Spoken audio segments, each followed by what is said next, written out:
I didn't receive an invitation to my brother's wedding, so I decided to go on a trip. Sorry, dear, this event is only for the people we actually love, my mother said. Dad added, some people just don't belong at family celebrations. Aunt chimed in, real family only means real family. Finally, a wedding without the family disappointment. When the wedding was canceled because of a debt, the whole family began begging me, but it was too late. My name is Madison Cole. I'm 28.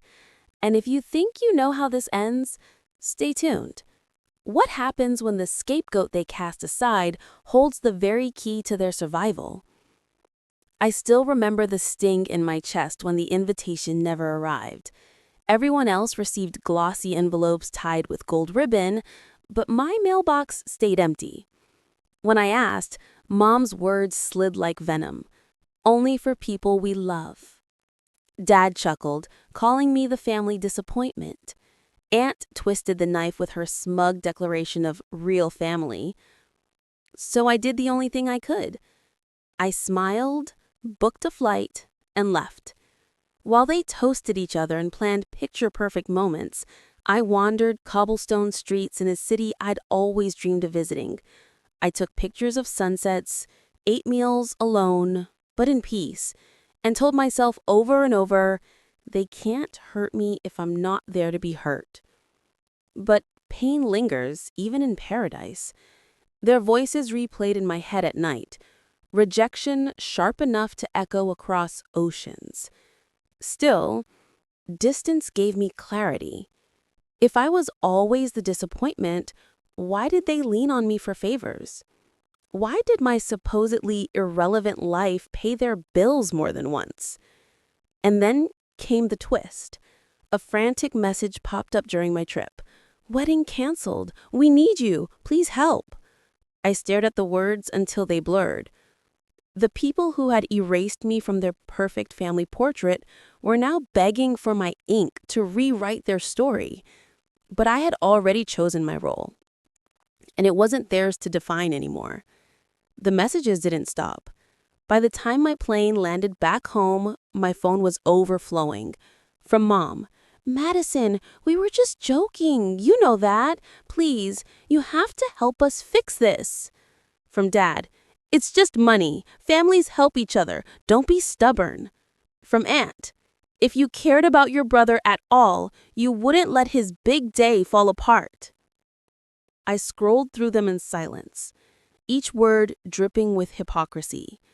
A week ago, I was the disappointment, the outcast, the one who didn't belong. Now, suddenly, I was the lifeline. I didn't answer. Instead, I dropped my bags in my apartment, lit a candle, and sat quietly at my kitchen table. Their desperation wasn't shocking. It was predictable. They had built this wedding like they built every facade in our family, with borrowed money, inflated pride, and the expectation that I would quietly hold it together from the shadows. But this time, the foundation had cracked. The phone rang again, my brother's voice, shaky, pleading. Maddie, please, you know I wouldn't ask if it wasn't serious. We just need $20,000 to clear the venue debt. Then everything can go ahead as planned. I laughed out loud, sharp, bitter, almost funny. I thought I wasn't real family.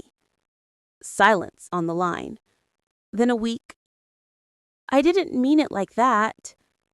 But he had. They all had. That night, I poured myself a glass of wine and posted a photo from my trip. Me standing against a sunset, free and unbothered. The caption read, sometimes exclusion is the gift. Sometimes distance is the cure. And sometimes the wedding that wasn't meant for you was never meant to happen at all. By morning, the likes and comments rolled in. Friends applauded my strength. Strangers echoed my pain. Meanwhile, my family panicked louder, and I had never felt quieter inside. The next morning, I woke up to a voicemail from Mom. Her sobs were dramatic, almost rehearsed. Madison, please, we didn't mean it. We were under stress. You're our daughter. Of course you belong. Just don't punish us now. Punish. That word cut, but not the way she expected. I wasn't punishing anyone. I was simply absent. The way they had made me absent at every milestone that mattered. By noon, Dad tried his tactic. Authority. Enough games. You have the money. We know you do. Family pulls together in times like this. Step up. I set the phone down and let his words hang in the air.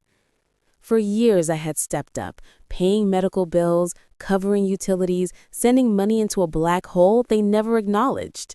Yet, when it came time for celebration, I was invisible. That was the lesson they had written.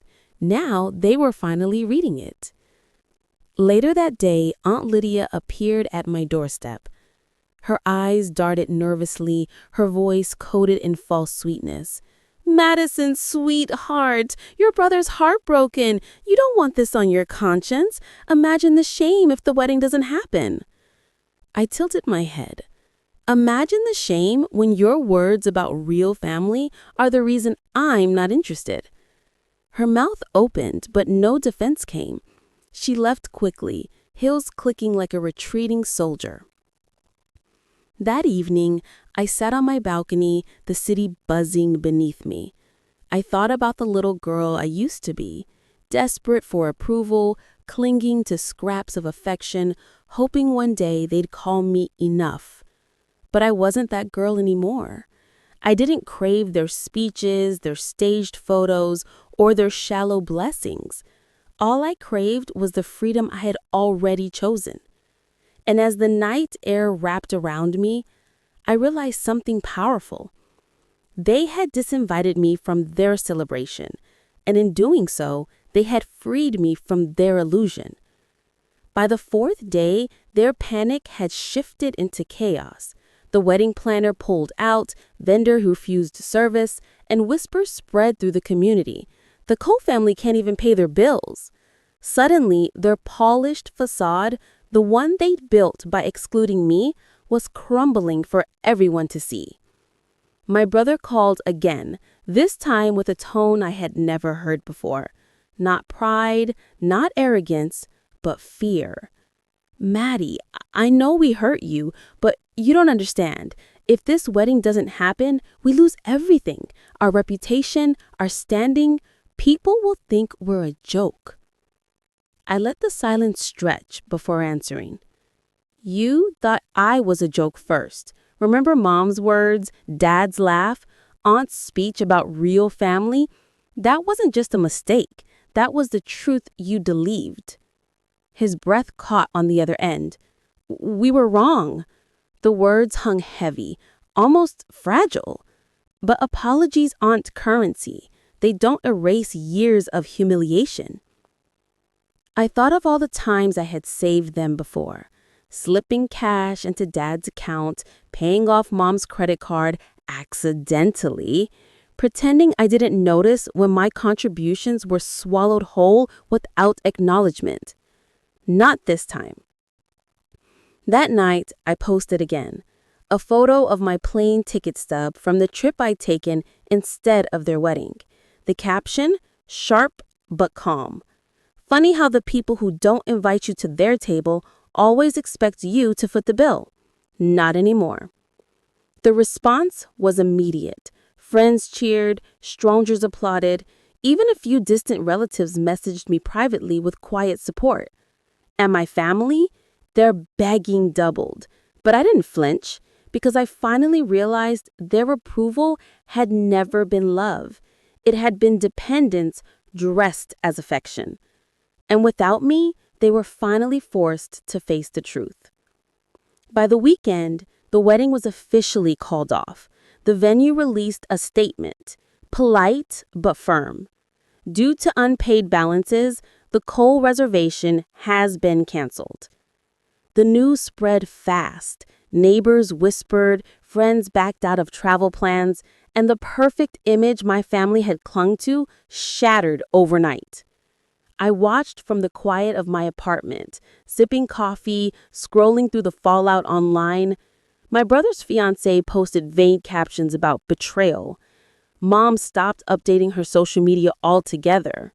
And Dad looked like a ghost the last time someone snapped his photo at the store. And me, I felt lighter than I had in years.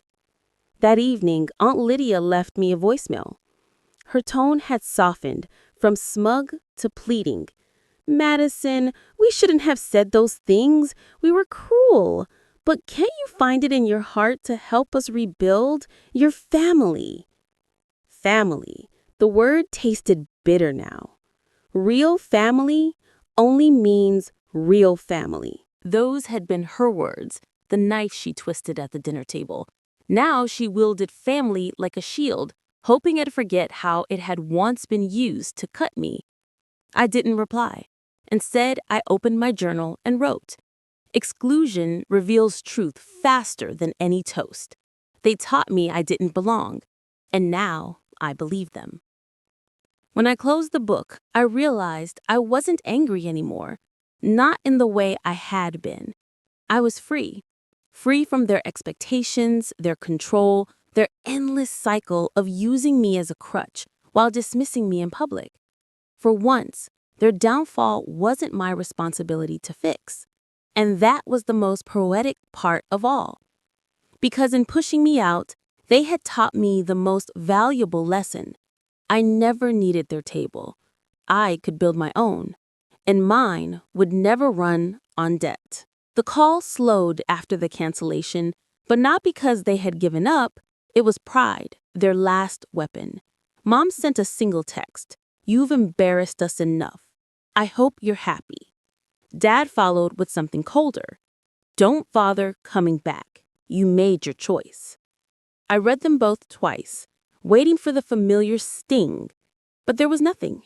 No ache, no guilt, just clarity. They hadn't disowned me because I was cruel. They had disowned me because I stopped being useful. Meanwhile, my life kept moving forward. Work thrived. My savings grew untouched. And my circle of friends, the ones who had always seen me, expanded with people who valued me, not for what I gave, but for who I was. On Friday, a coworker invited me to a small gathering. I laughed in one evening than I had in months under my parents' roof. No speeches, no comparisons, no invisible role to play, just warmth. That night, walking home under the glow of city lights, I realized something vital. The family I had been chasing all my life wasn't the one I was born into. It was the one I was building. Still, I couldn't resist one last move. I posted another photo. A table full of friends, glasses raised, joy genuine and unforced. The caption read, "Real family isn't defined by invitations, it's defined by love." And tonight, I finally felt it. Within minutes, the comments lit up, dozens of people cheering me on, some admitting they had lived through the same kind of erasure. My inbox filled with messages of solidarity. And somewhere in their darkened house, filled with silence, I knew my parents saw it too. The same silence they once used to erase me was now their punishment. A silence filled with my absence, my growth, my joy beyond their reach. They had tried to cut me out, but all they cut was their own lifeline. By the 7th week, their silence cracked. Mom called late at night, her voice trembling in a way I had never heard. "Maddie, we can't face people anymore. Everyone knows your brother's fiancé left. We lost everything." I listened quietly, my fingers tracing the rim of my glass. The family who had mocked me as the disappointment now sat in the ruins of their own making. She continued, desperate. "We were wrong about you, about everything. Please, just talk to us." Her words should have been healing, but they weren't. Because apologies given in desperation don't carry truth. They carry survival. The next day, my brother texted, "Maddie, I need you. I'll pay you back, I swear." I stared at the message until the screen dimmed. He didn't want reconciliation. He wanted rescue. And I wasn't in the business of rescuing those who had celebrated my exclusion. Instead, I went for a walk downtown. The air was crisp, storefronts glowing with holiday warmth. A little girl tugged her mother's hand, giggling as she pointed at holiday decorations. I smiled faintly, realizing how long it had been since I felt joy unshadowed by family obligation.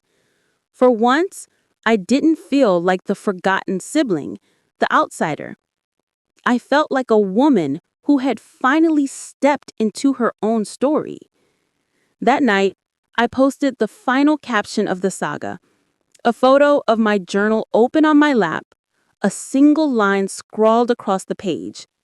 Exclusion isn't the end of the story. Sometimes it's the beginning of your freedom.